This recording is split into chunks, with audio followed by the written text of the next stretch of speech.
ભાજપના ઉમેદવારોના નામની જાહેરાત કરવા સાથે નેત્રંગ ભાજપમાં ભડકો થયો હતો।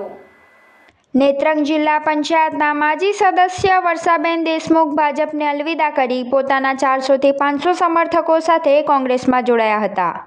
મેં ટિકિટની માંગણી કરી હતી। મને ખૂબ વિશ્વાસ હતો પાર્ટી પર કે મને ટિકિટ મળશે, પણ જે અત્યારે પાર્ટીએ નિયમો લાગુ કર્યા છે એમાંથી એક પણ નિયમ મને લાગુ પડતો નથી, એટલે મને ટિકિટ નથી મળી। એટલે હું પાર્ટીથી નારાજ છું અને હું પાર્ટીથી નારાજ તો છું જ, અને મારા લોકો, મારા સમર્થકો મારી સાથે છે કે તમારે હજી આગળ વધવાનું છે, વિકાસ કરવાનો છે, તો તમને ટિકિટ નહીં મળશો તો તમે વિકાસ શું કરશો? એટલે હું કોંગ્રેસમાં જોડાઈને લોકોની સાથે રહીને ગામનો વિકાસ કરવા માગું છું અને આગળ વધવા માગું છું।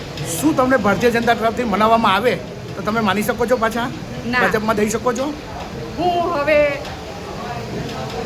પાછળ હટી શકું એમ નથી।